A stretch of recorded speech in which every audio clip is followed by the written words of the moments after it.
다문화 민법상 입양 부모 교육을 듣기에 앞서 평소 우리 가족에 대해서 어떻게 생각하고 있는지 서로 대화를 나눠볼까요? 화면에 제시되는 활동을 배우자와 함께 진행해 보겠습니다. 우리 가족을 소개해 봅시다. 먼저 우리 가족의 모습을 그려봅시다.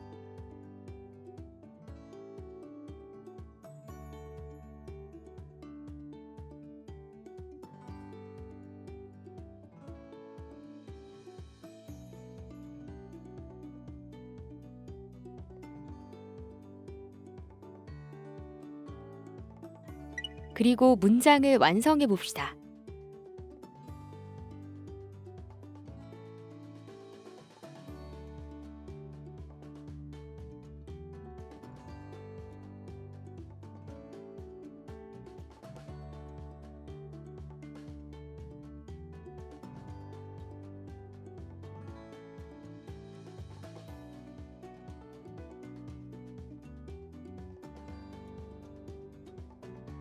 우리 집에 가족이 함께 모이는 시간은 언제인가요?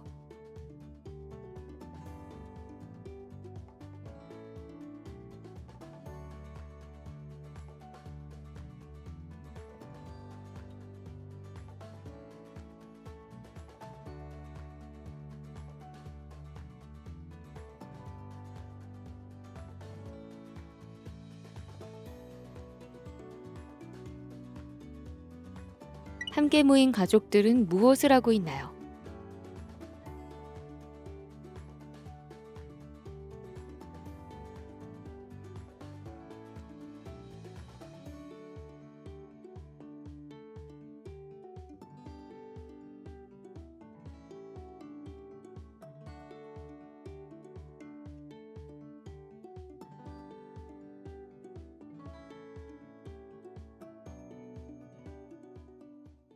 가족에게 자주 하는 말은 무엇인가요?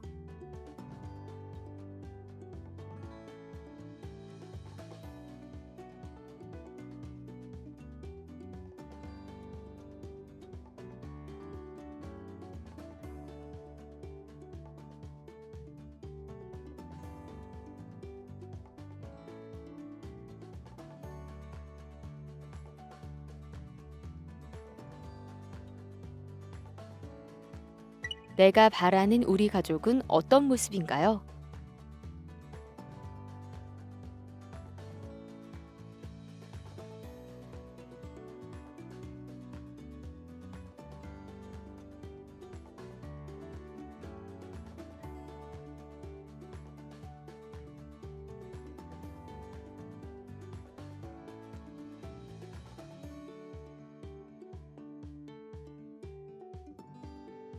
입양 자녀에 대해 얼마나 알고 계신가요?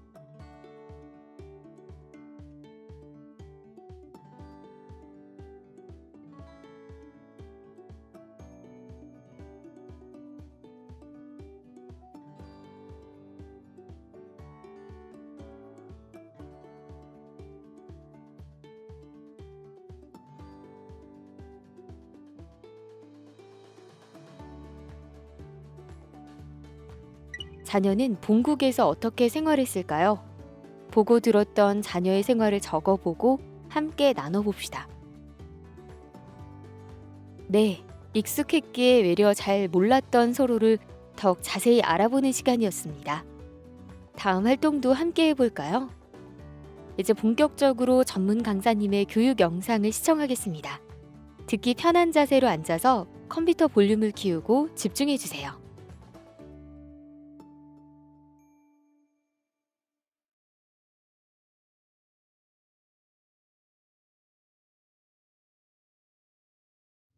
안녕하세요. 저는 오늘 여러분들과 함께 효과적인 부모-자녀 소통법에 대해 이야기 나눌 중랑구 가족센터 김영희 센터장입니다. 사람과 사람이 관계를 맺는데 가장 기본이 되는 것은 의사소통입니다. 의사소통은 서로의 생각이나 감정을 전하며 이해하는 것을 말하지요. 여러분 잘 생각해 보세요. 친구, 동료, 연인, 각종 사회적 관계 맺기에서 무엇이 가장 여러분의 감정을 상하게 하나요? 서로 다름에서 오는 이질감과 간극이 아닐까요? 나이도 문화적인 배경도 살아온 방식도 다른 부모 자녀가 만나 어떻게 하면 서로 잘 소통할 수 있을지 배우는 시간을 가져보겠습니다. 오늘 저와 함께 해줄 중도 입국 입양 자녀를 키우는 가정은 저마다 고민을 안고 있습니다. 소개해 드릴게요.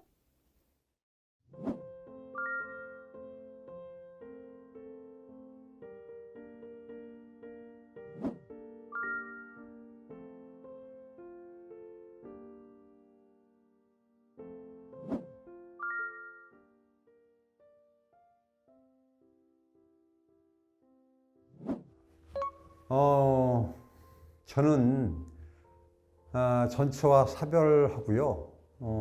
일본에서 지금의 아내 만나서 재혼했습니다. 그리고 저는 자녀가 없고 우리 아내한테는 7살 난 아들이 있어요.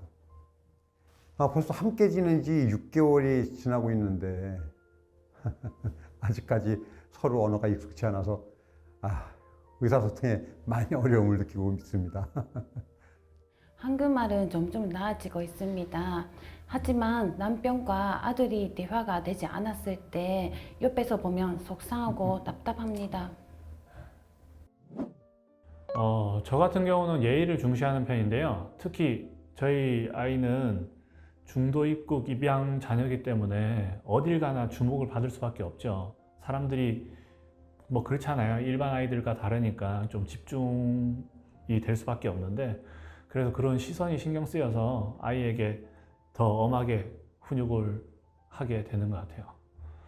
아이 입양한 지가 한 1년 정도 됐는데 어쩔 수 없이 그런 상황 때문에 훈육을 하고 나면 큰 상처를 준 것 같아서 좀 마음이 안 좋고 죄책감에 빠질 때가 많은 것 같아요.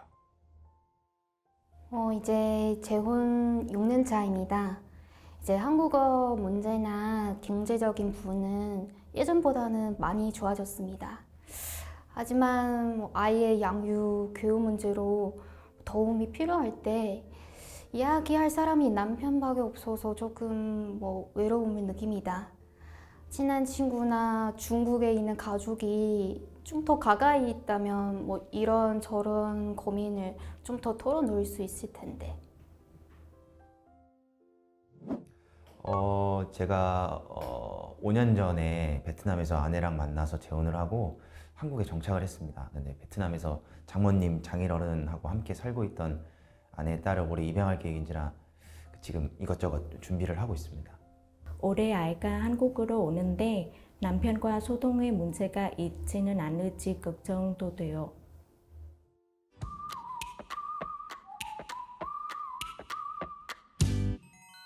의사소통의 기본은 바로 경청입니다.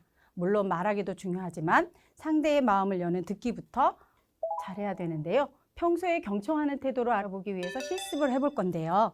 네, 두 분이 짝이 돼서 해볼 겁니다. 우리 먼저 두 분이 손을 두고 가위바위보. 빨리 손 드세요. 손 들고 얼른 가위바위보. 가위바위보. 예, 가위바위보. 어느 분이 이기셨어요? 우리 이기신 분 먼저 할까요? 아니면 진 사람부터 할까요? 우리 어느 게 할까요? 이긴 사람 먼저 할까요? 예, 그러면 이긴 사람은 어떤 거를 해야 되냐면요. 한 사람은 안대를 끼고 볼펜을 들고, 그 다음에 한 사람은 우리 여기서부터 A부터 C까지 요 선을 넘지 않게 이렇게 잘 설명해 주시는 역할을 할 거거든요. 예. 말로만 딱 설명을 해주시는 거예요. 말로만 설명을 해주셔야 합니다. 네. 우리 그럼 시작해 볼까요? 오른쪽, 조금부터 오른쪽, 더 오른쪽. 이제 조금 더 올라와요. 맞아요, 올라와요. 밑으로. 좋아. 계속해서. 지금처럼. 어떻게 설명을 해야 되지? 나도 집중을 해야 될 것 같은데. 응? 그러면은 이렇게 할게요. 이렇게 오른쪽 보고 이거. 왼쪽.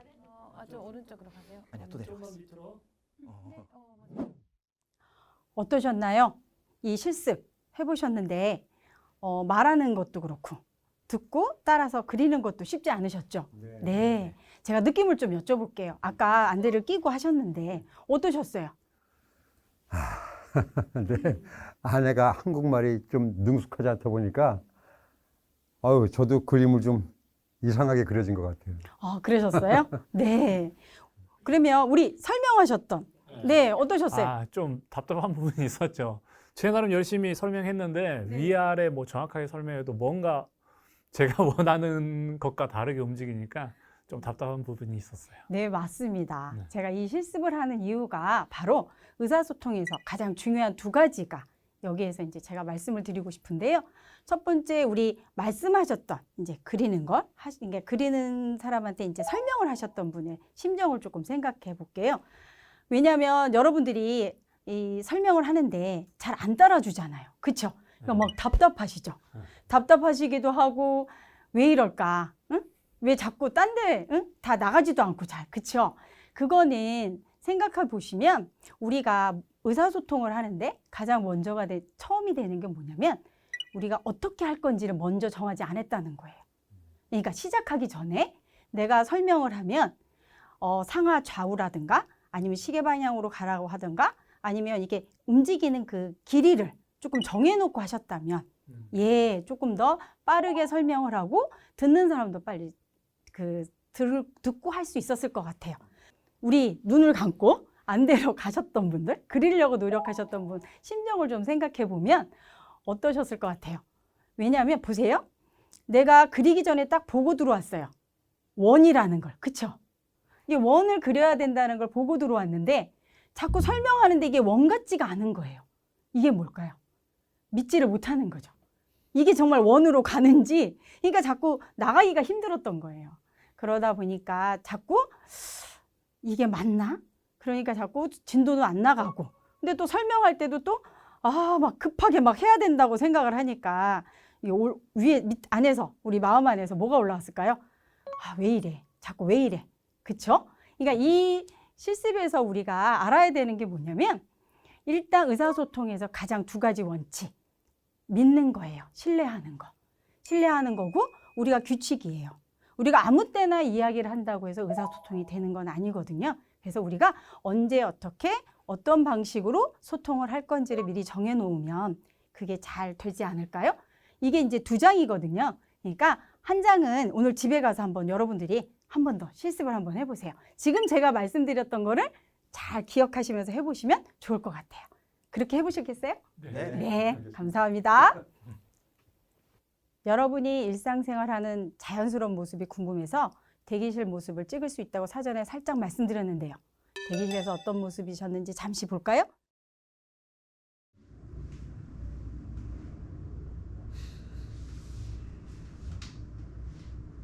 아빠, 我想看照片。我想看. 이거 말하는 건가? 快点儿，你想看什么？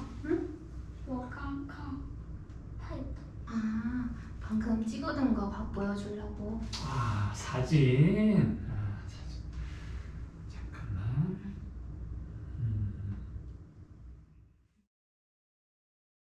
남편분께서 말씀하셨던 대로 서툰 언어로 인해서 대화가 잘 이어지지 않고 있는데요. 네, 평소에도 이런 모습이 좀 많이 있었나요? 네, 좀 그런 것 같아요.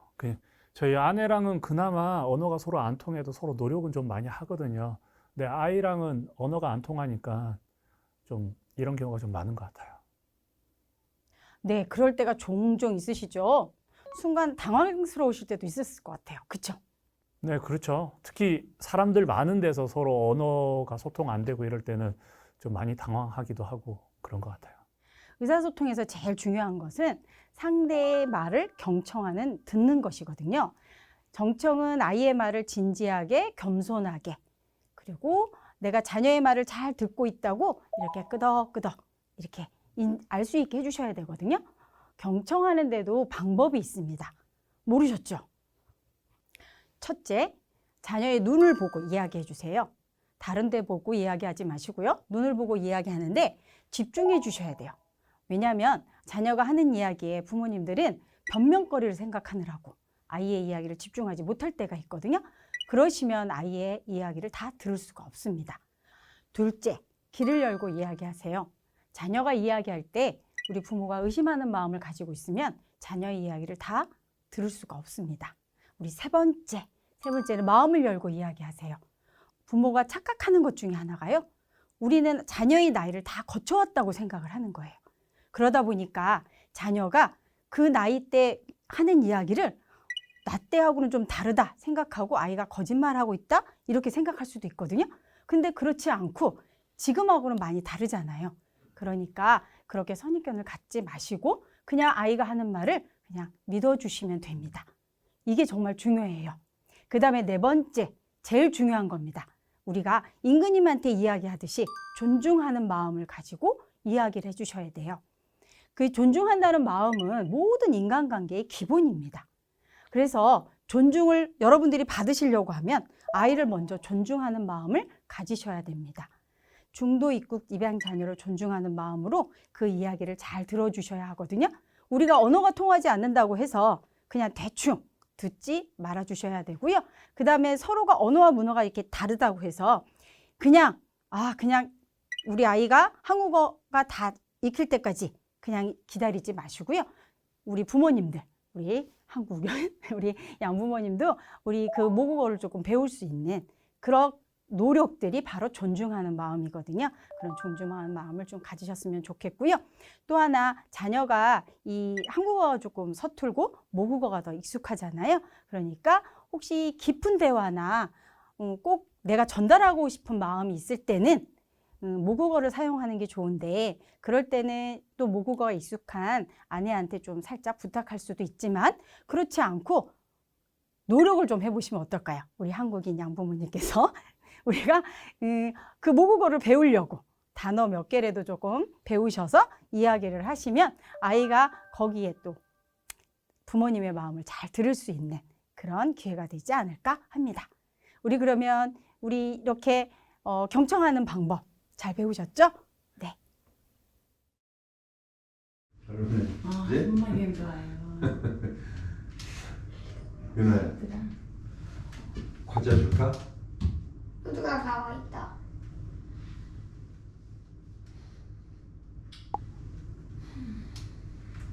배고파?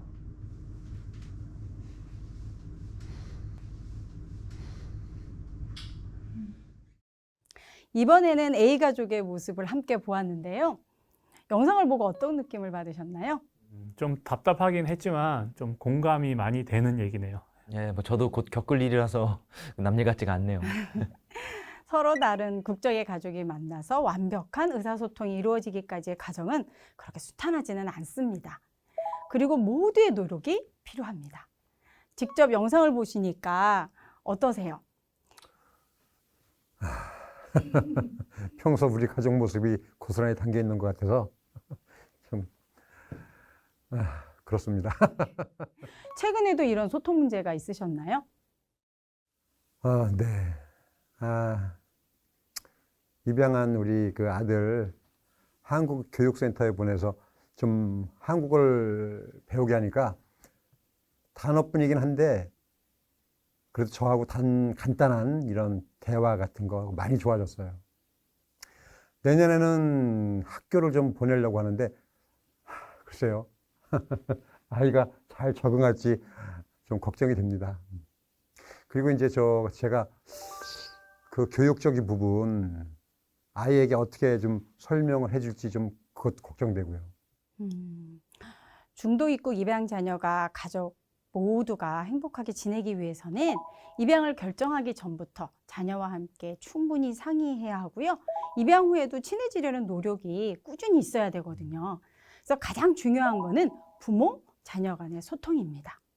자녀의 이야기를 잘 들어줘야 하거든요. 여러분들은 평소 아이의 마음을 잘 이해하고 공감해 주시나요?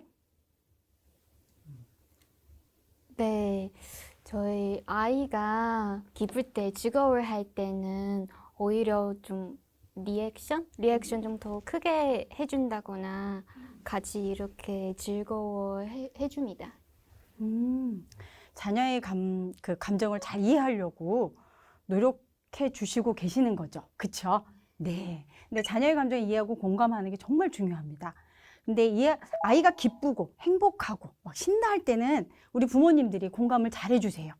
그런데 문제는 우리 아이가 우울하고 힘들고 짜증내고 이렇게 화가 올라오고 이런 감정 그러니까 부정적인 감정을 공감하기는 그리 쉽지가 않아요. 혹시 이제 어른들도 많이 그런데요. 우리 남편분, 제가 질문 하나 할까요? 네. 만약에 바깥에서 좀 기분 나쁜 일이 있었어요. 그래서 집에 가서 좀 쉬어야 되겠다 하고 왔는데 들어가실 때 좀 이렇게 심각한 표정으로 들어간 거예요. 그런데 아내가 와가지고 무슨 일이야? 무슨 일이야? 이렇게 하면 얘기하고 싶으세요? 좀 안 하고 싶어요. 근데 그쵸. 예, 표정에는 티가 많이 나는 편이라서 그죠, 그죠. 예. 왜 안 하고 싶으실까요? 굳이 밖에서 힘든 거를 이렇게 집안까지 와갖고 또 이렇게 설명을 또 해야 되고 그런 게 조금 있어서. 네, 맞습니다. 우리 아이들도 이런 부정적인 감정으로 만약에 학교에서나 아니면 친구들하고 사이에서 어떤 좀 짜증나는 일이 있거나 화나는 일이 있어서 인상을 찡그리고 집에 들어왔어요. 그 모습을 보면 보통 엄마, 아빠가 막 쫓아가죠. 쫓아가서 무슨 일이야? 왜 그래? 왜 이렇게 인상을 쓰고 있어? 막 이러잖아요. 그래서 이런 부정적인 감정일 경우에는 조금 기다려 주셔야 돼요. 왜냐하면 아이도 편안한 집에 들어와서 그 감정을 조금 소화할 수 있는 시간이 필요한 거거든요. 그래서 그런 감정을 좀 소화할 수 있게 시간을 좀 주시고요. 근데 아이들은 그렇게 오래 걸리지 않아요. 자기 방에 들어갔더라도 한 5분 안 걸려요. 왜? 거실에 냉장고가 있잖아요. 그러니까 냉장고에서 뭘 꺼내 먹어야 되기 때문에 아이들이 바로 나오거든요. 그럴 때 여러분들이 그렇게 해주시면 돼요. 그냥 이렇게 나왔는데 궁금하잖아요. 또 그쵸? 그러면 누구야? 지금 어때? 힘든 일 있어? 그러면 엄마가 도와줄 일은 없고 아빠가 도와줄 일은 없고 이렇게 물어만 봐주셔도 아이들이 그 감정에 대해서 조금 소화가 되고 나면 천천히 이야기를 할 수 있는데요. 근데 우리가 공감이라는 말은 그냥 아이가 우울해하니까 나도 같이 우울해야 된다 이런 게 아니고요. 아이가 그렇게 우울해하는 이유까지도 알아주시는 게 바로 공감입니다. 그래서 우리가 아이의 마음을 잘 공감해 주시는 게 정말 좋고 더 그거 한 거는 우리 부정적인 감정일 때는 기다려주고 아이가 그 부정적인 감정을 그래도 분명한 건 부모님들한테 얘기할 수 있는 그런 기회를 마련해 주시는 게 정말 좋습니다. 그러니까 먼저 뭐 해주셔야 된다고요? 시간을 두고 기다려 주셔야 합니다. 네.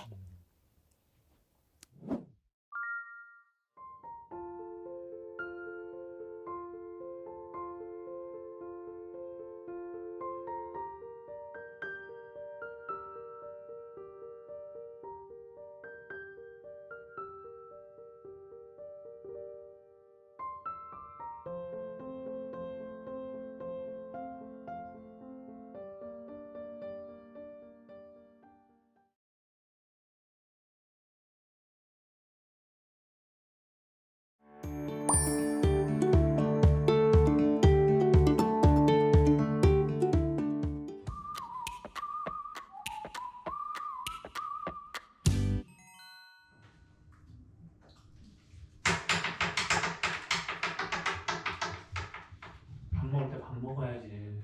밥 먹고 장난 나중에 쳐.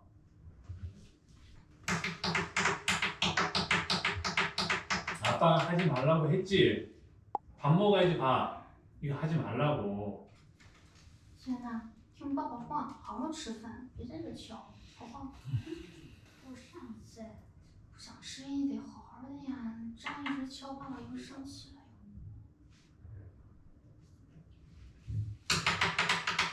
시연아! 이번에는 이쪽 가족의 관찰 카메라 영상을 함께 보았습니다.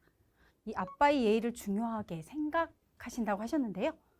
네, 영상을 보니 식사 예절도 되게 중요하게 생각하시는 거예요. 네.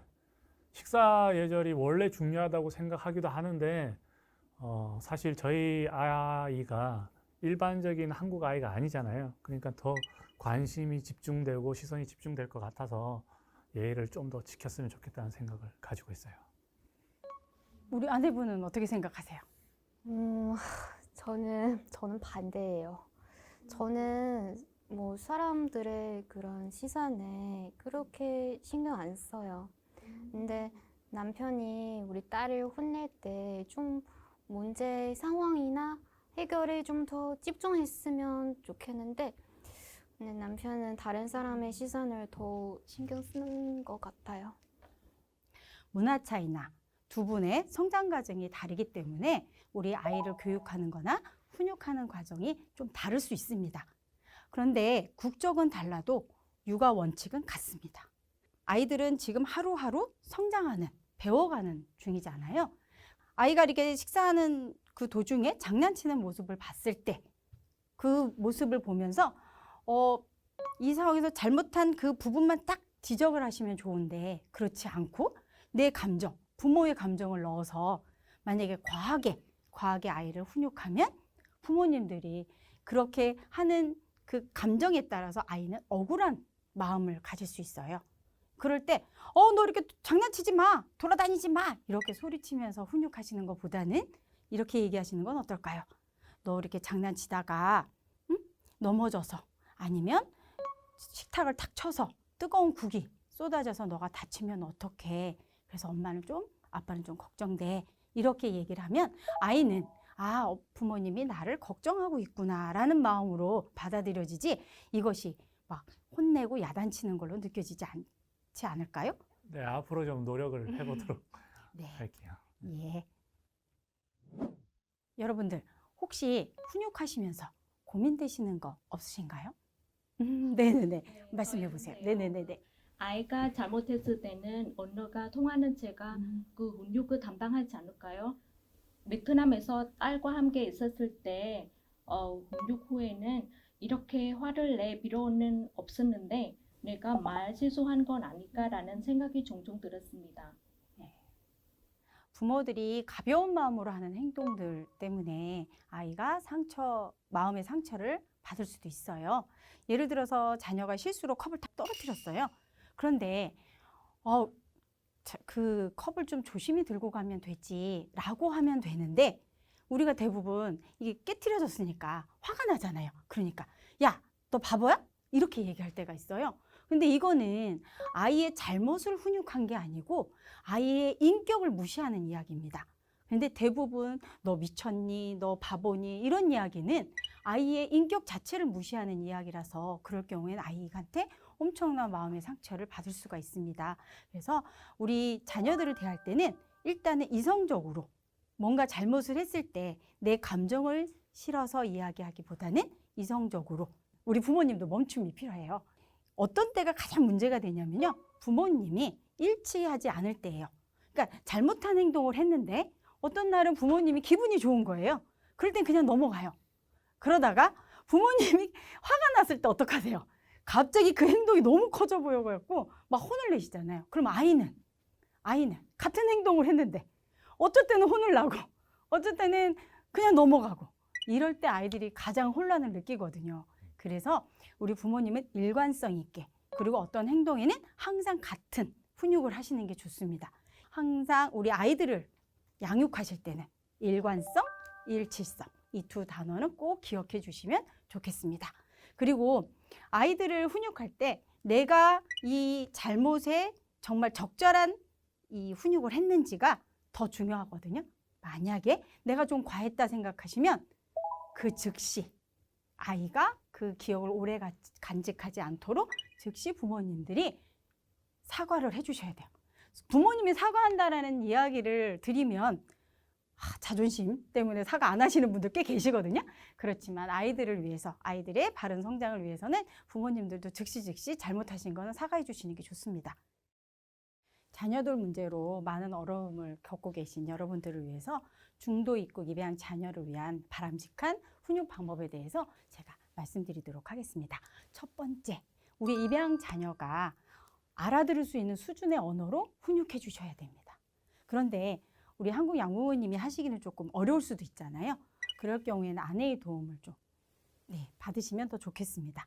그래서 아내의 도움으로 우리 자녀에게 꼭 전달할 수 있는 만큼의 훈육 내용을 잘 전달해 주시면 우리 아이가 아빠의 마음도 이해할 수 있고 또 그 잘못에 대한 걸 잘 이해할 수 있지 않을까라는 생각이 들고요. 우리 두 번째는 칭찬이나 훈육이나 똑같아요. 우리가 칭찬이나 훈육을 할 때 두리뭉실하게 하지 마세요. 엄마 나 이거 잘했어? 그러면 정확하게 오 이렇게 너무 그림을 너무 잘 그렸다. 너무 잘했어. 이렇게 정확하게 그 아이가 한 행동에 대해서 훈육도 하시고 칭찬도 해주시는 게 좋습니다. 여러분들 이제 마지막으로 제가 확인 한번 해보겠습니다. 나는 우리 아이가 큰 잘못을 했을 때 한 대 정도는 때릴 수 있다 하시는 분. 오, 네. 우리 아버님 왜 때리시는 거예요? 지금 손 살짝 드셨는데 때리는 이유가 안 되겠지만 네네네. 글쎄요.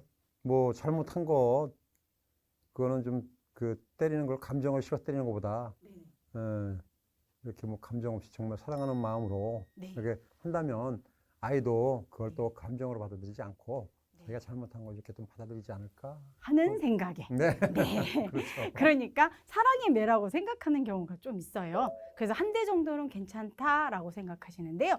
우리가 때리는 이유가 있어요. 그렇죠? 뭐예요? 잘못한 행동을 다시는 하지 않았으면 좋겠다는 마음이신 거죠. 근데 아이는요. 한 대 딱 맞는 순간 잘못한 거는 다 잊어버려요. 그럼 뭐만 기억할까요? 맞은 거. 네, 맞은 것만 기억합니다. 그걸 어떻게 알 수 있냐면요. 엄마가 아이가 이쪽 위험한 곳에 있었어요. 그러니까 어떻게 해요? 빨리 내려와! 그리고 가서 딱 아이를 데리고 내려와서 한 대를 탁 때렸어요, 등을. 그리고 난 다음에 저녁에 아빠가 왔어요. 아빠한테 아이가 엄마가 제가 위험한 곳에 올라갔더니 엄마가 놀라가지고 나를 내려와서 한 대 때렸어요. 이렇게 설명할까요? 그렇지 않아요. 뭐라고 설명할 것 같으세요? 엄마가 맞았다고. 그렇죠. 바로. 네. 나는 엄마가 나 때렸어, 아빠. 이렇게 얘기할 거예요. 그러니까 우리가 잘못한 행동을 고치기 위해서 때리는 건데 이 때리는 그거는 이 폭력은 절대 효과가 없어요. 단지 뭐만 아이한테 나쁜 감정만 부정적인 감정만 가지게 하는 게 되거든요. 그 훈육은 딱 아이가 정자세로 장난스럽게 하지 마시고요. 딱 앉혀놓고 눈을 보고 아이의 잘못한 점을 차근차근히 높은 곳에 올라가면 위험해. 엄마가 많이 힘들어. 그러니까 높은 곳은 올라가지 마. 근데 아이가 또 잊어버리고 올라갈 수 있어요. 그러면 똑같이 한 번 더. 그래서 아이가 이해하고 그것을 기억할 수 있게 훈육을 반복적으로 하시는 겁니다.很紧张也很害怕，因为有你，爸爸妈妈觉得很幸福。あなたが世界で一番だよ。日本語を喋る人がいなくて寂しいの。学校なんか行きたくないもん。ママに話してみたけど、ママも手伝ってくれる先生がいたらいいなって言ってました。由于语言不通，所以很累，没法交流，不敢和人说话，也害怕和人说话。韩国学校和中国学校很不一样，吓了一跳。よくわからないけど、日本語が喋れる人がいたらいいなって。如果能沟通的话，应该会好很多。 우리 훈육도 중요하지만 자녀를 양육하는데 가장 중요한 것은 칭찬입니다. 우리 아이들을 어떻게 칭찬하는지 이번에는 칭찬을 실습해 보겠습니다. 네, 제가 여러분들에게 나눠드리는 이 나무가 있을 거예요. 그쵸? 보이시나요? 예, 여기에 우리 칭찬 5개씩 부모님이 한번 적어보세요. 고민을 많이 하셔야 될까요? 그렇진 않겠죠? 네, 얼른 적어보세요.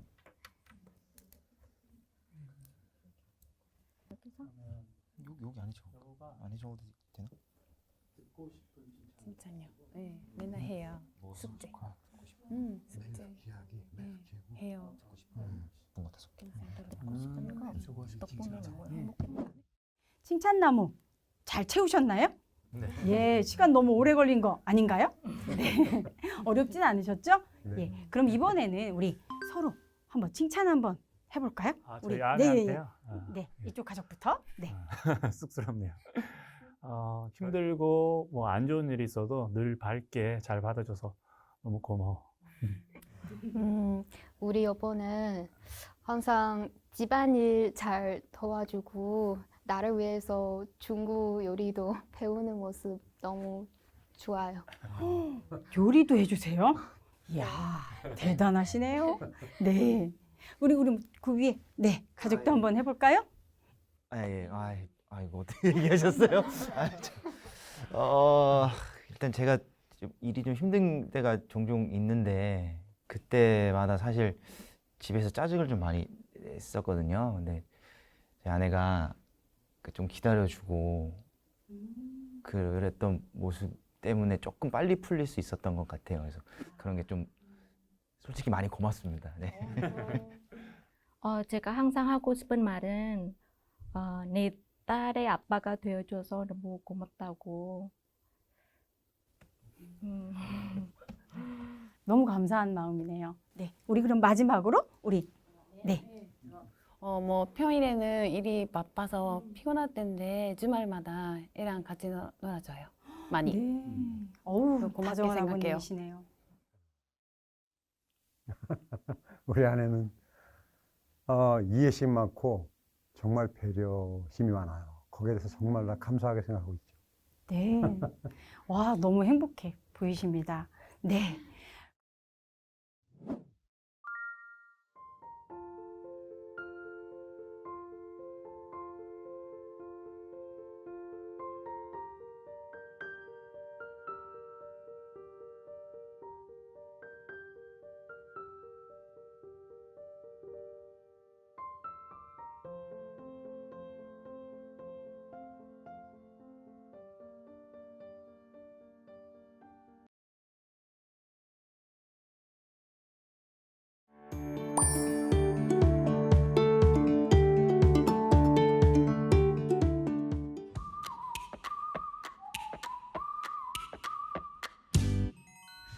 잘하는지 모르겠지만 여행하고 있어요. 안녕하세요. 안녕하세요. 안녕.何歳って指でしてみ何歳って아홉 살 이름이 뭐야?名前何って윤호예요. 일본어 잘하구나. 아직 잘 모르거든요. 네. 제 아들이 한국에 온 지 이제 6개월 정도 됐거든요. 그래도 좀 적응하기가 어려워서 주로 집에만 있거든요. 그래도 뭔가 빨리 적응할 수 있는 방법이 있는지 좀 궁금합니다. 아내분께서는 자녀가 한국 생활에 빨리 적응하기를 원하시는 거죠? 그러려면 자녀가 한국어를 배울 수 있게 도와주시는 게 먼저일 것 같습니다. 이럴 때는 우리 한국인 양부모가 도움이 많이 필요한데요. 우리나라에는 중도 입국 청소년이 한국어를 배울 수 있는 그런 프로그램을 운영하는 다문화 예비학교도 있고요. 지역사회 내에 여러 가지 프로그램이 진행되고 있거든요. 자녀를 집에 혼자 두지 마시고요. 이런 프로그램에 적극적으로 참여할 수 있도록 도와주셔서 아이들이 또래 친구를 만나게 해주시는 게 가장 좋습니다. 중도 입국 입양 자녀의 안정적인 생활을 위해서는 첫 번째, 뭐가 제일 중요할까요? 두 분의 관계입니다. 화목하고 행복한 가정에서 본인이 잘할 수 있다는 믿음을 가지는 게 가장 중요한데요. 여러분들이 매일 다투시고 소리치시고 이러시면 아이는 너무 불안합니다. 왜 불안할까요? 부모님이 혹시 헤어지는 건 아닐까? 그런 마음이 들면 아이들은 디디고 있는 땅이 무너지는 느낌을 받는다고 합니다. 그러니까 그렇지 않게 하려면 여러분들의 관계가 좋으셔야 되고요. 근데 부부가 어떻게 안 싸워요? 그렇죠? 네, 싸우실 때는 자녀가 보는 곳이 아니라 동네 놀이터를 나가세요. 거기서 싸우시면 됩니다. 그러니까 화목한 분위기를 만들어주시는 게 정말 중요하고요. 두 번째는 제가 한국인 양부모님들한테 부탁드리고 싶은 게 있어요. 우리 입양 자녀를 일가 친척들한테 소개하는 겁니다. 당당하게 해주셔야 돼요.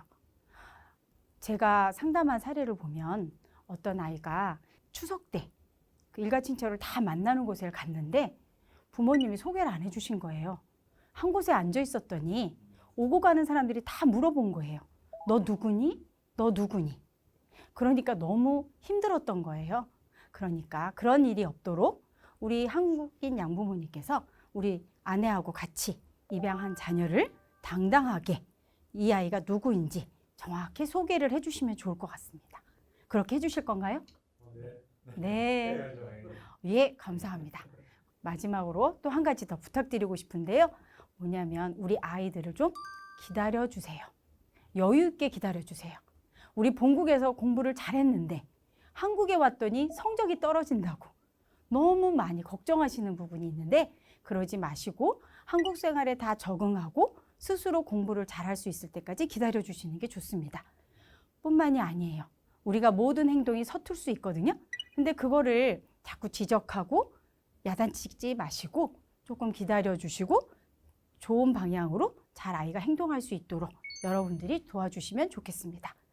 그렇게 해주실 거죠? 네. 아이들은 우리가 생각하는 것보다 많은 생각을 하고 감정을 크게 느끼고 때론 중요한 결정을 잘 할 수 있는 존재인지도 모릅니다. 하지만 어른들은 아이보다 자신이 더 경험이 많고 배운 것이 많아서 아이보다 많이 안다고 생각하죠. 그러다 보니 아이를 위한다고 하면서 아이의 마음을 부모의 결정으로 쉽게 넘어가는 일이 많습니다.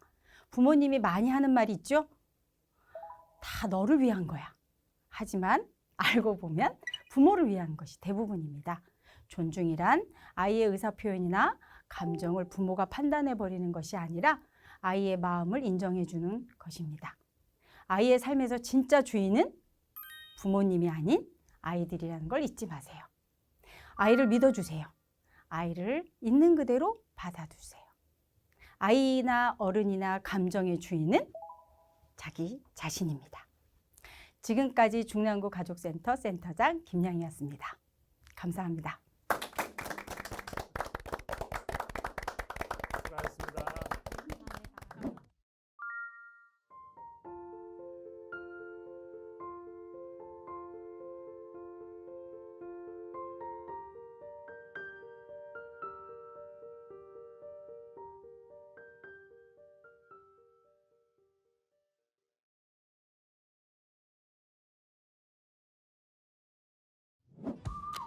우리 아이 학교 보내기는 어떻게 해야 할까요? 학교 생활 진학에 대해서도 알아볼까요? 정규학교의 경우 다른 나라에서 학교를 다녔다는 증명이 필요합니다. 중학교까지는 연령을 고려한 학년 배치를 받을 수 있으며 매년 10월에서 12월 입학 준비를 시작해 3월에 입학할 수 있습니다.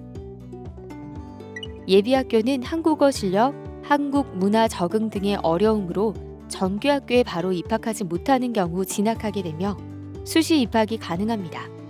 또한 개인의 능력에 따라 교육기간이 달라질 수 있습니다. 대안학교의 경우 학교마다 특색 있는 프로그램으로 교육함으로 자신의 목적에 따라 학교를 선택할 수 있습니다.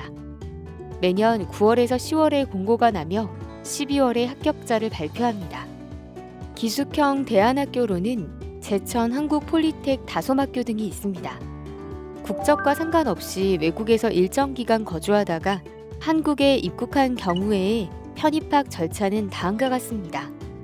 편입학 상담은 거주지 인근 학교 교감 또는 교무부장 선생님 혹은 교육청, 교육지원청, 입학 업무 담당자 혹은 다문화교육 담당자를 통해 진행할 수 있습니다.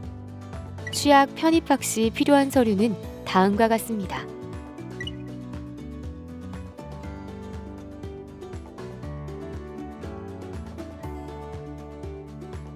협약 가입국가에서 발행한 공문서에 대해 협약 가입국 아포스티유를 발급받으면 대한민국 내에서도 대한민국의 공문서와 동일한 효력이 생기게 됩니다. 아포스티유 발급 방법은 다음과 같습니다.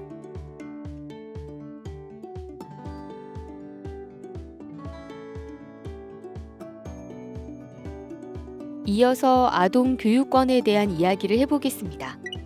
헌법과 유엔 아동의 권리에 관한 협약에서는 아동 청소년의 의무 교육을 보장하고 있기 때문에 체류 신분에 관계없이 초등학교와 중학교에 입학이 가능하다고 명시되어 있습니다.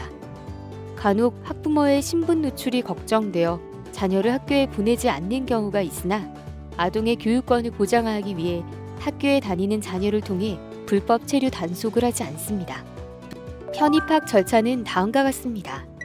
국내 학교로 편입학을 원하는 자녀를 둔 학부모는 먼저 해당 학교나 시도교육청 또는 교육지원청을 찾아가서 입학 상담을 받는 것이 좋습니다. 그리고 학교는 보통 교감 또는 교무부장 선생님이 입학 상담을 담당하고 시도교육청과 교육지원청은 입학 업무 담당자가 있습니다. 담당자들이 자리에 없거나 기다려야 하는 경우가 있으므로 그냥 찾아가지 마시고 전화로 먼저 약속을 잡으시기 바랍니다. 입학을 위해서는 위에 표에 제시되어 있는 서류들이 필요하니 상담을 할 때 챙겨가시면 상담이 더욱 원활히 진행될 수 있습니다. 교육적 필요에 따라서 추가 서류를 요구할 수도 있습니다. 다음은 다문화 학생 학력심의위원회에 대해 알아보겠습니다. 학령기 아동으로 중고등학교에 편입하고자 하는 학생 중 학력 증명이 곤란한 다문화 학생은 시도교육청에 학력 인정 심의를 요청할 수 있습니다. 이때 다문화 학생의 학력은 학력 인정 신청서 등 관련 서류를 기초로 우리나라의 학령, 출신국 또는 제3국에서의 수학 기간, 현재의 학력 수준, 본인 및 보호자의 희망 등을 종합적으로 판단하여 결정합니다. 그리고 학력심의위원회에서 학력 인정 심의 대상자의 교과 이수 능력 확인을 위하여 필요하다고 인정할 경우 구두 면접 및 학력 인정을 위한 서면 평가를 실시할 수 있습니다. 다문화 학생 학력 인정 심의 절차는 다음과 같습니다. 신청인인 학생이 시도교육청의 우편 또는 방문으로 학력 인정서를 제출하고 시도교육청에서는 서류를 접수하고 학력심의위원회를 소집합니다. 그런 후 소집된 학력심의위원회에서는 서류를 심의하는 데 필요시 면접 인터뷰 또는 학력 인정 평가를 실시할 수도 있습니다. 이후 시도교육청에서는 심의 결과를 통보하는 것으로 절차가 마무리됩니다. 심의를 위해 제출해야 할 서류들이 있는데요. 항목은 다음과 같습니다. 우선 심의를 위해서는 학력 인정 신청서를 제출해야 합니다. 그리고 교육청에 몇 가지 서류를 제출해야 하는데요. 학력 인정 신청서 한 부, 여권 사본 한 부 또는 출생 연월일을 확인할 수 있는 공문서 한 부, 국내 거주 사실 증명 한 부 또는 외국인 등록 사실 증명 한 부, 학력 증빙 서류를 제출 못하는 경우를 제외하고 학력 증빙 관련 서류 한 부를 제출해야 합니다. 부수적으로 영어 외 외국어로 작성된 문서는 원본과 한국어 번역본을 공증받아 제출해야 합니다. 다음은 다문화 학생을 위한 교육기관 안내입니다. 다문화 유치원은 다문화 유아를 위한 맞춤형 교육 지원과 모든 유아의 다문화 인식 제고를 위한 다문화 교육 프로그램을 운영하고 있습니다. 사전 사후 언어 평가, 통합 언어 교육, 개별 언어 교육을 지원하고 유아 및 교원, 학부모를 대상으로 다문화 감수성 증진 및 상호 이해 촉진을 위한 다문화 이해 교육 프로그램을 실시하고 있으며 다문화 유치원은 전국 116개원이 운영되고 있습니다. 자세한 현황은 해당 시도 교육청에 문의하시기 바랍니다. 그러나 이런 경우도 존재합니다.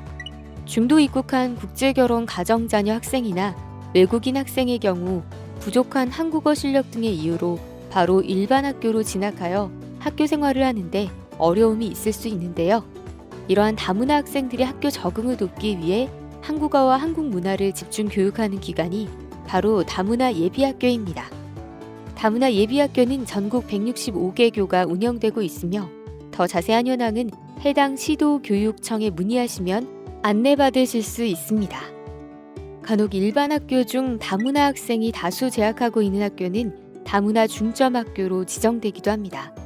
모든 학생을 대상으로 다문화 인식 제고 등 다문화 친화적 교육 프로그램을 기획 운영하고 있고 문화 간 이해 및 소통, 세계 시민교육, 문화 다양성, 반편견, 반차별 교육 등의 다문화 인식 제고 프로그램이 제공하고 이중 언어 교육, 상담, 학습 지원 등 다문화 학생 맞춤형 프로그램을 실행하고 있습니다. 거주지 근처에 다문화 중점학교가 있을 경우 학부모의 요청에 따라 거주지 외의 중점학교로도 전 입학이 가능합니다. 다만 이때 학교장의 허가가 필요한데요.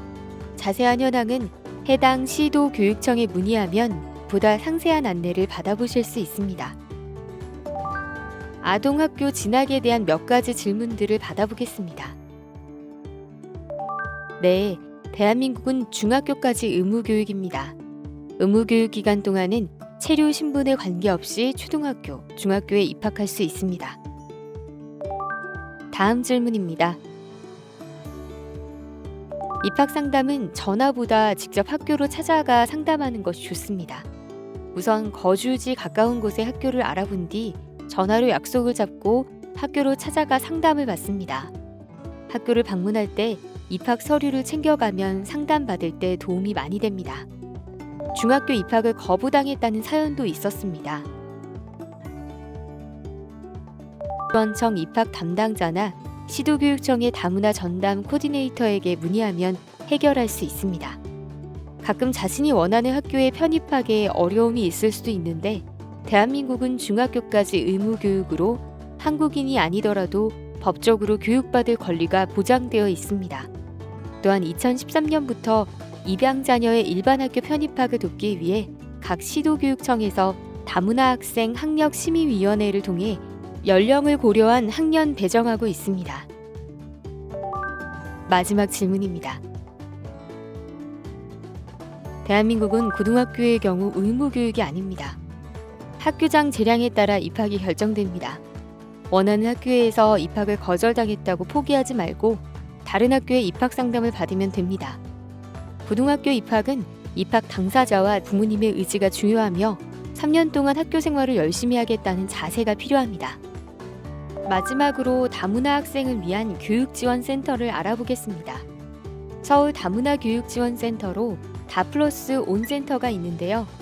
다플러스 온센터는 서울 시내 초, 중, 고등학교에 입학을 희망하는 중도 입국 혹은 외국인 다문화 학생을 대상으로 운영하고 있습니다.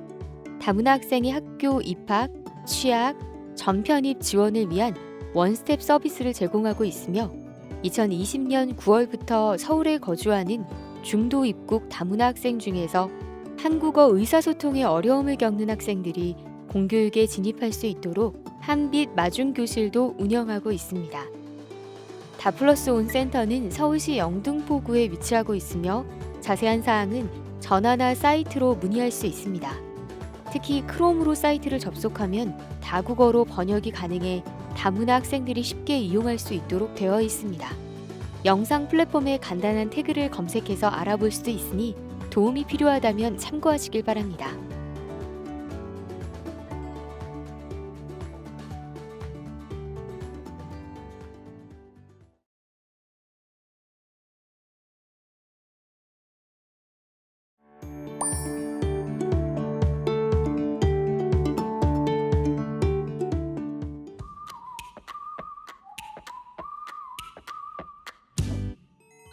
우리 아이 학교 보내기는 어떻게 해야 할까요?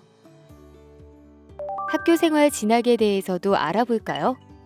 정규학교의 경우 다른 나라에서 학교를 다녔다는 증명이 필요합니다. 중학교까지는 연령을 고려한 학년 배치를 받을 수 있으며 매년 10월에서 12월 입학 준비를 시작해 3월에 입학할 수 있습니다. 예비학교는 한국어 실력, 한국 문화 적응 등의 어려움으로 정규학교에 바로 입학하지 못하는 경우 진학하게 되며 수시 입학이 가능합니다. 또한 개인의 능력에 따라 교육기간이 달라질 수 있습니다. 대안학교의 경우 학교마다 특색 있는 프로그램으로 교육함으로 자신의 목적에 따라 학교를 선택할 수 있습니다. 매년 9월에서 10월에 공고가 나며 12월에 합격자를 발표합니다. 기숙형 대안학교로는 제천 한국폴리텍 다솜학교 등이 있습니다. 국적과 상관없이 외국에서 일정 기간 거주하다가 한국에 입국한 경우에 편입학 절차는 다음과 같습니다. 편입학 상담은 거주지 인근 학교 교감 또는 교무부장 선생님 혹은 교육청, 교육지원청, 입학 업무 담당자 혹은 다문화 교육 담당자를 통해 진행할 수 있습니다. 취약 편입학 시 필요한 서류는 다음과 같습니다.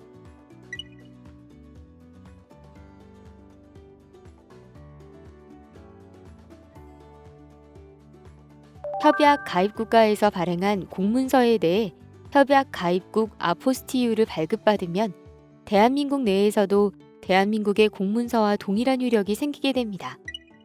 아포스티유 발급 방법은 다음과 같습니다.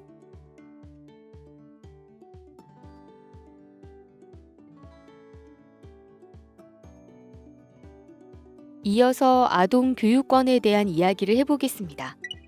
헌법과 유엔 아동의 권리에 관한 협약에서는 아동 청소년의 의무 교육을 보장하고 있기 때문에 체류 신분에 관계없이 초등학교와 중학교에 입학이 가능하다고 명시되어 있습니다. 간혹 학부모의 신분 노출이 걱정되어 자녀를 학교에 보내지 않는 경우가 있으나 아동의 교육권을 보장하기 위해 학교에 다니는 자녀를 통해 불법 체류 단속을 하지 않습니다. 편입학 절차는 다음과 같습니다. 국내 학교로 편입학을 원하는 자녀를 둔 학부모는 먼저 해당 학교나 시도교육청 또는 교육지원청을 찾아가서 입학 상담을 받는 것이 좋습니다. 그리고 학교는 보통 교감 또는 교무부장 선생님이 입학 상담을 담당하고 시도교육청과 교육지원청은 입학 업무 담당자가 있습니다. 담당자들이 자리에 없거나 기다려야 하는 경우가 있으므로 그냥 찾아가지 마시고 전화로 먼저 약속을 잡으시기 바랍니다. 입학을 위해서는 위에 표에 제시되어 있는 서류들이 필요하니 상담을 할 때 챙겨가시면 상담이 더욱 원활히 진행될 수 있습니다. 교육적 필요에 따라서 추가 서류를 요구할 수도 있습니다. 다음은 다문화 학생 학력심의위원회에 대해 알아보겠습니다. 학령기 아동으로 중고등학교에 편입하고자 하는 학생 중 학력 증명이 곤란한 다문화 학생은 시도교육청에 학력 인정 심의를 요청할 수 있습니다. 이때 다문화 학생의 학력은 학력 인정 신청서 등 관련 서류를 기초로 우리나라의 학령, 출신국 또는 제3국에서의 수학 기간, 현재의 학력 수준, 본인 및 보호자의 희망 등을 종합적으로 판단하여 결정합니다.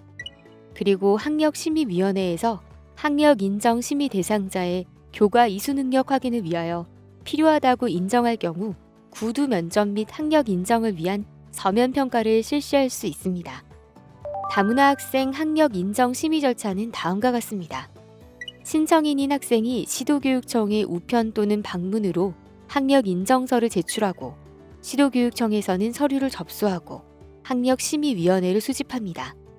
그런 후 소집된 학력심의위원회에서는 서류를 심의하는 데 필요시 면접 인터뷰 또는 학력 인정 평가를 실시할 수도 있습니다. 이후 시도교육청에서는 심의 결과를 통보하는 것으로 절차가 마무리됩니다. 심의를 위해 제출해야 할 서류들이 있는데요. 항목은 다음과 같습니다. 우선 심의를 위해서는 학력 인정 신청서를 제출해야 합니다. 그리고 교육청에 몇 가지 서류를 제출해야 하는데요.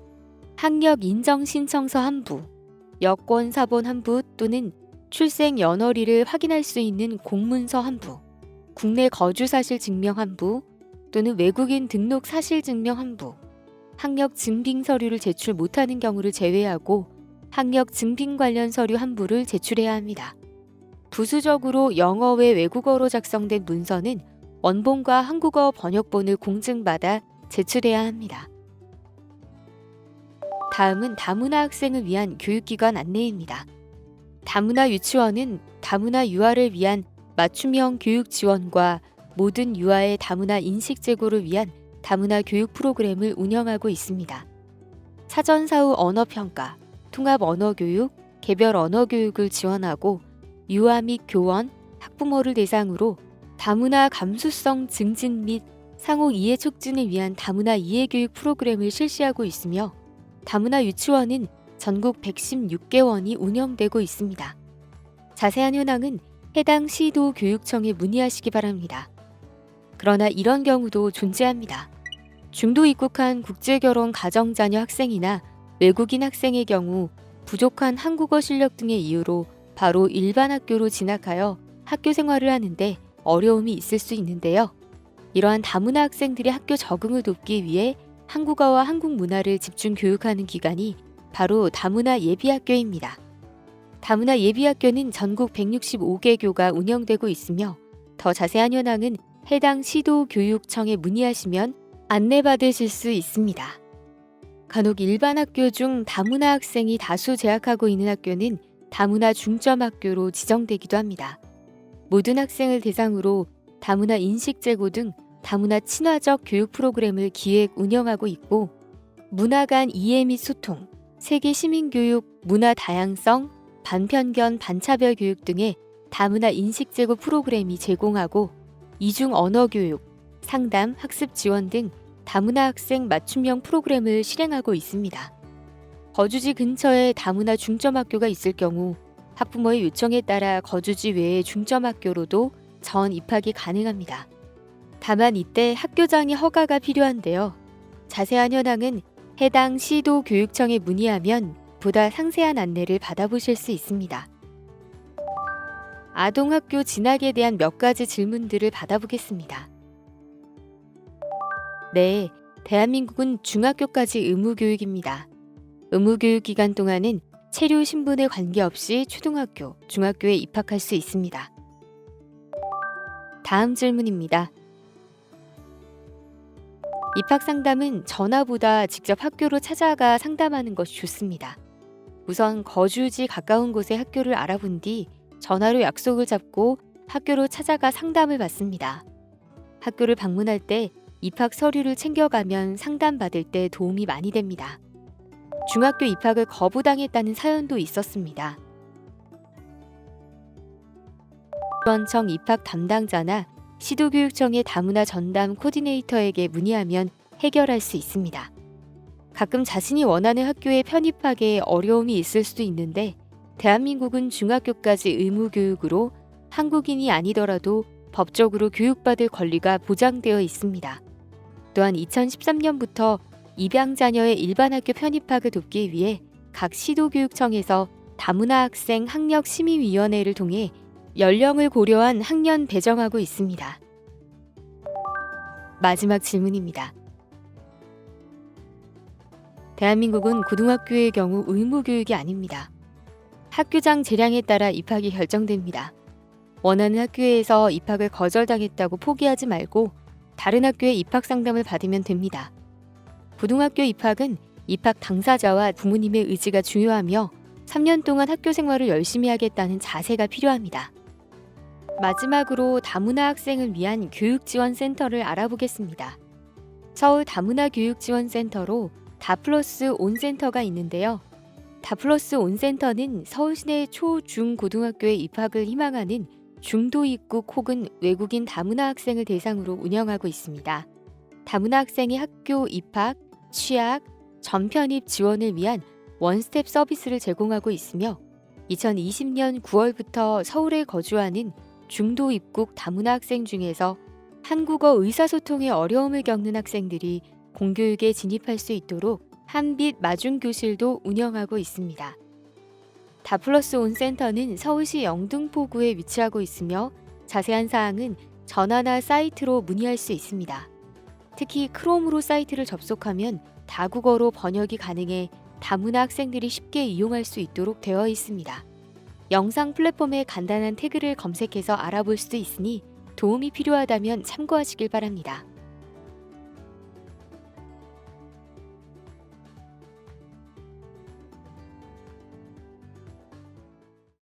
전문적인 도움을 받을 수 있는 방법에 대해 안내해 드리겠습니다.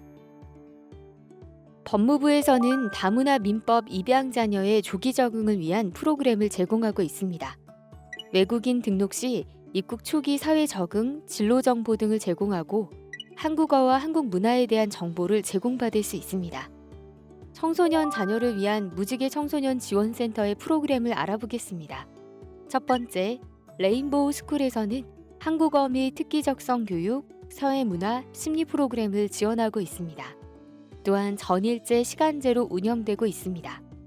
두 번째, 무지개를 잡아라 프로그램에서는 진로 지원이 필요한 중도 입국 청소년을 위한 진로 탐색 및 설계, 진로 캠프를 실시하고 있습니다. 세 번째, 내일을 잡아라 프로그램에서는 자격증 취득 과정을 운영하며 직업 한국어와 이력서 작성법 등 취업 관련 지원을 제공하고 있습니다. 다문화 가족을 위한 서비스 제공 기관으로는 대표적으로 다문화 가족 지원센터와 다누리 배움터가 있습니다.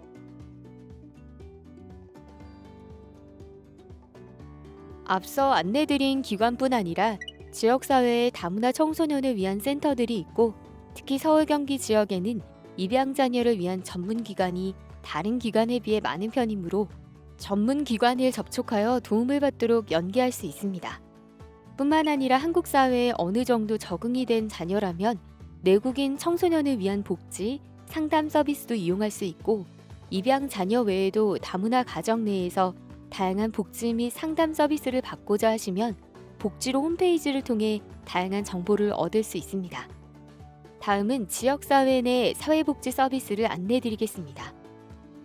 먼저 아동복지 서비스를 안내해드리겠습니다. 가장 먼저 중앙육아종합지원센터를 안내해드리겠습니다. 중앙육아종합지원센터에서는 온라인 양육 상담을 통해 부모 상담을 지원하고 있습니다. 이 기관은 문제행동, 영유아 발달, 양육 방법과 관련한 전문 상담위원을 위촉하여 상담 내용을 중심으로 보다 전문적인 온라인 상담을 진행하고 있습니다. 지역 내 육아종합지원센터 홈페이지 상담 게시판에 상담을 요청하시면 육아종합지원센터에서 상담 접수 및 전문 상담이 진행됩니다. 각 육아종합지원센터의 온라인 양육 상담은 최소 2일에서 최대 5일 소요되며 상담을 의뢰한 육아종합지원센터 홈페이지에서 답변 내용을 확인할 수 있습니다. 드림스타트는 취약계층 아동에게 맞춤형 통합 서비스를 제공하여 아동의 건강한 성장과 발달을 도모하고 공평한 출발 기회를 보장함으로써 건강하고 행복한 사회 구성원으로 성장할 수 있도록 지원하는 아동복지 사업입니다. 대상을 한번 살펴볼까요? 0세 이상 만 12세 이하 취약계층 아동 및 가족, 만 13세 이상의 초등학교 재학 아동, 연령도래 종결심사의 위기 개입, 집중사례관리 아동 중 지속사례관리 필요 아동을 대상으로 하며 보호 대상 아동은 원칙적으로 제외하나 해당 지역 내 적절한 전달 체계가 없는 경우 대상으로 선정될 수 있습니다. 또한 기존 사례관리 대상 아동 중 시설 입소, 가정 위탁 등 보호 조치된 아동은 사례관리를 종결하고 모니터링을 실시하고 있습니다. 또한 드림스타트에서는 신체, 건강, 인지, 언어, 정서행동의 아동 발달 영역별 서비스 및 부모 가족 서비스를 지원하고 있습니다. 서비스 신청 방법은 거주지의 시, 군, 구청 또는 드림스타트에 직접 방문하거나 전화하여 신청 가능하며 홈페이지를 통해서도 신청이 가능합니다. 다음으로 지역 아동센터입니다.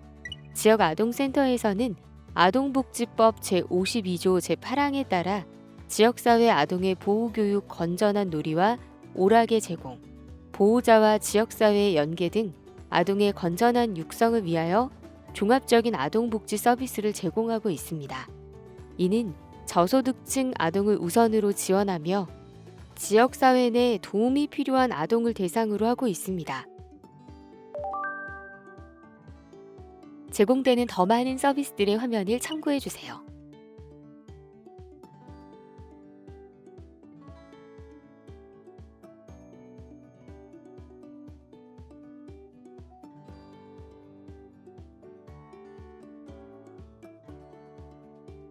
다음은 청소년을 위한 복지 서비스입니다. 함께 알아보겠습니다. 청소년 상담 복지센터는 지역사회 내 도움이 필요한 청소년들에게 상담, 긴급 구조 자화 지원, 교육 연구 등의 서비스를 제공하고 청소년 안전망의 중심적 역할을 수행하고 있습니다.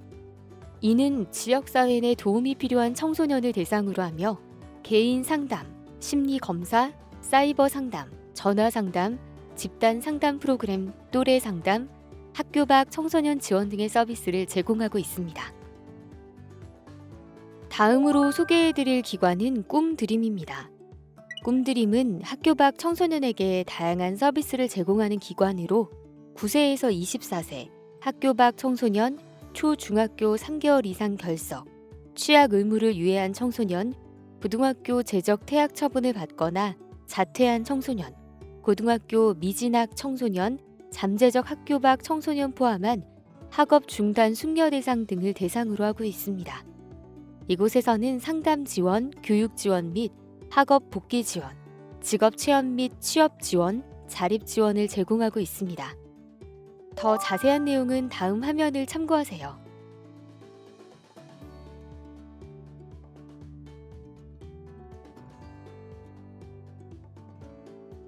이번 순서는 가족복지 서비스입니다. 가족센터는 다양한 가족 지원 정책을 제안 및 실행하는 기관입니다. 가족센터에서는 다양한 가족 문제 예방과 해결을 위한 가족 돌봄 나눔 사업, 생애 주기별 가족 교육 사업, 가족 상담 사업, 가족 친화 문화 조성 사업, 정보 제공 및 지역사회 네트워크 사업을 추진하고 있습니다. 가족센터의 사업 영역은 다음과 같습니다.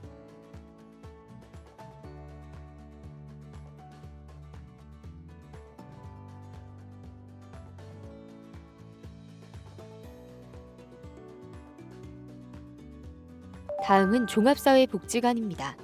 이 기관은 지역사회를 기반으로 지역 주민의 참여와 협력을 통하여 주민의 복지 증진과 삶의 질 향상을 위하여 종합적인 복지 서비스를 제공하는 시설입니다.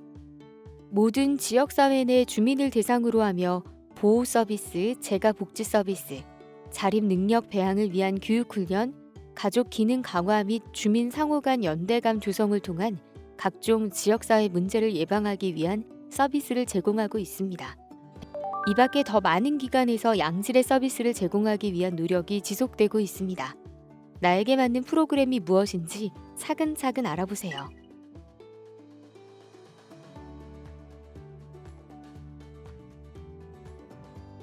뿐만 아니라 검색 서비스인 복지로에 접속하시면 내게 딱 맞는 복지 정보를 얻을 수 있습니다. 카테고리를 선택할 수 있어 상황에 맞는 다양한 복지 혜택을 직접 찾아볼 수 있는 시스템입니다. 또한 복지시설 찾아보기를 통해 복지시설의 위치를 찾아볼 수 있습니다.